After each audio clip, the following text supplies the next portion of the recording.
Sayang, taga-taga din natin na mga. Kaya nga. Ayan, meron eksakto! Hey! Magandang umaga! Magandang umaga po. Brother, tulungan kita, baka mahulog. Ito, Beatles. Gusto muna tayo. Alright. Beatles. Meron ako nito Meron tayong Beatles Yan po yung blue na version. Blue na version. Yung parehas to sa Beatles. Ano ba yung Beatles? Ayun meron ako. Yellow Submarine. Yellow Submarine.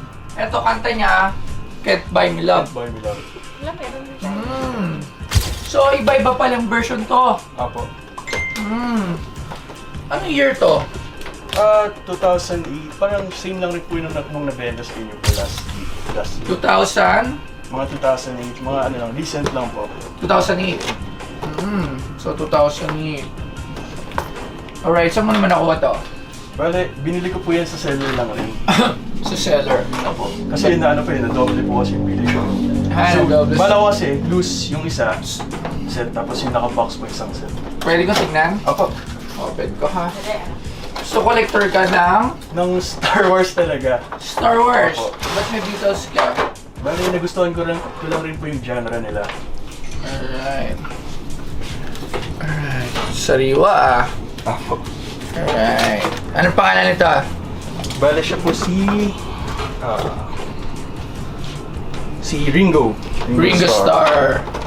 Ito si Paul McCartney. Ay, hindi. Ito si Paul. Paul. Ito. Ito si John Lennon. John Lennon. Ito Apo. Ito si... Siyempre yung isa. Si George John Harrison. Lennon po. Ito si George Harrison. Apo, si George Harrison po. Paul McCartney. Paul McCartney. Alright, so blue. Ang tawag dito ay Can't Buy Love. Kano mo naman ito binibenta? Binibenta ko siya ng 12,000. 12,000. Yes. Alright, so may dala ka pa. Tingnan pa natin yung dala mo. Nakita ko may dala ka pa. So tingnan mo Star natin Wars yan. naman siya. Star Wars Collection. 2004 release. Vintage line. Kompleto yung yung starter pack ng Star Wars. What do you mean starter pack? Yung main characters po. Alright, so ilan siya? So bale 6 po siya. 6. Sige, isa-isa tayo. Si Han Solo. Si Han Solo. Siyempre, siya yung cowboy. Siya yung... si Harrison Ford. Di ba si Harrison Ford to? Tsaka si Chewbacca ng party. Alright, siya siyempre yung bida, si Luke Skywalker. Yan. Sino yan? Si Mark Hamill. Alright. Sayang, nabenta yung sign ko ng yung Star Wars. Nabili yun. Chewbacca.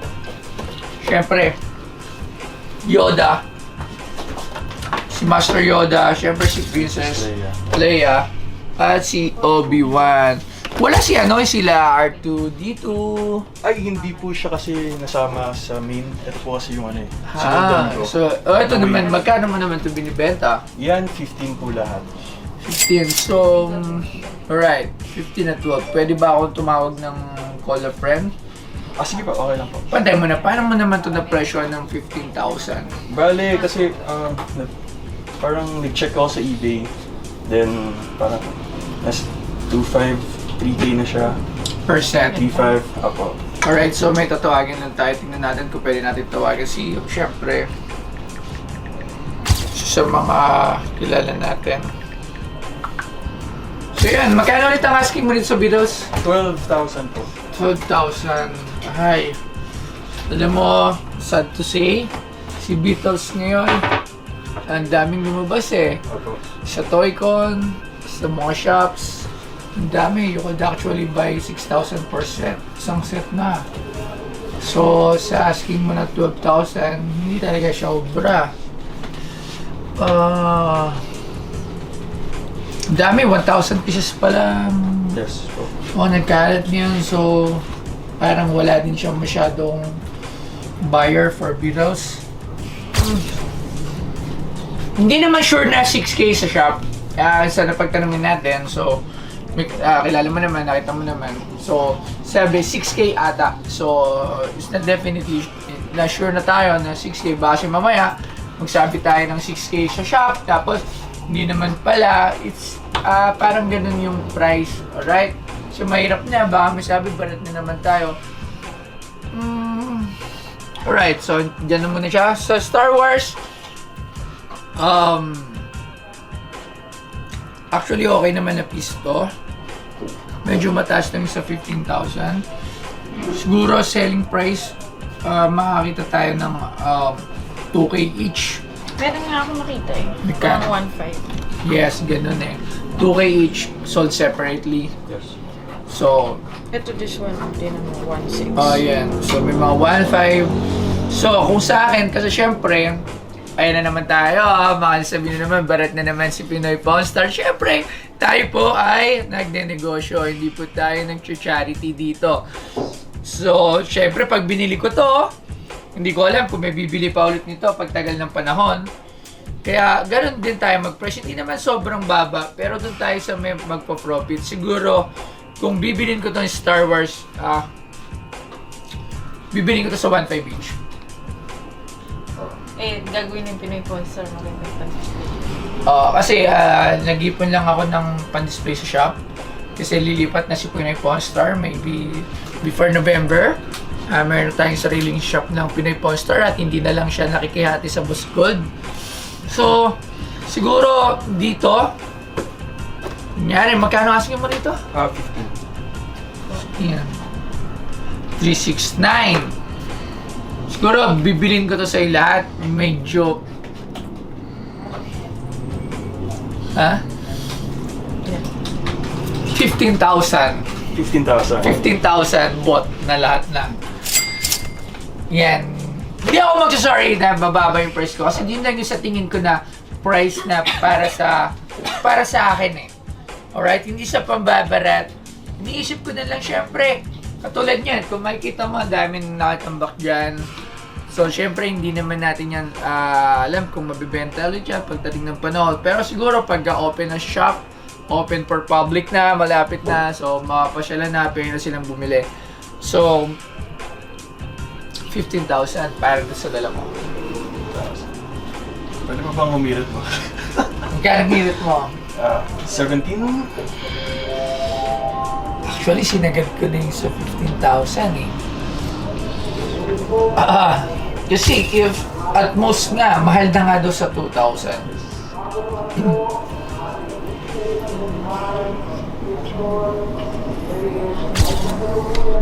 Tingnan, na-compute lang ako sa utak. Oo nga, ako din kinokompute ko eh.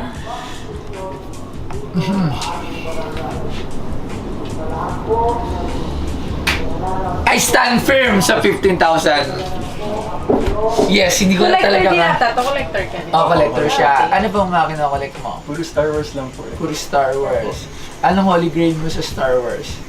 Bale, lahat. Parang lahat, mataas yung presyo. So, parang pantay-pantay para sa akin. Magkano yung pinakamataas mong presyo ng Star Wars? Nabili ko siguro 30K. 30K. Sa isang maliit lang. Isang maliit lang yun. Pero ang Use ganda na rin ganito. itong pan-display. Yes. Ano, do we have a deal? Sige sir, deal. Alright, deal. Maraming salamat. 15,000. So, thank you. I invite din kita pag open ng Star Wars. Pumunta dito. So, open na Star Wars. Ay, pag open ng Pinoy Pawn Star, di ba? May... Open din naman siya for Public. consigns, selling. Pwede ka rin maglagay din ng mga items if you want to. Parang... Meron tayong grand opening, di ba? Yes, magkakagrand Sa- opening kami ng Pinoy Pawn Store. So, we are also welcoming all collectors and all seller na they could actually put some displays on our shop. Then, di ba? Siyempre, tutubad natin. Pero still, bibili pa rin tayo ng maraming mga items, lalo na yung mga signatures, mga ganon, mga Pinoy, lalo na mga Filipino artists and Filipino known celebrities and popular ones. So, yun lang. Maraming salamat. 50,000 bayaran na natin to. So, sir, punta ka doon ha. Meron kang VIP ticket sa opening ng Pinoy Pawn Star this coming November. Yan, alright. Kasi konti lang syempre yung mga inimbitahan namin doon. So, yung iba mga hindi bumibili, siya mga makakapasok. nagbibenta. Alright, so kita-kits tayo dyan. Sulat niyo yung pangalan niya para sa ticket and meal. Abangan mo yun, dito lang yan. So, ginagawa lang namin.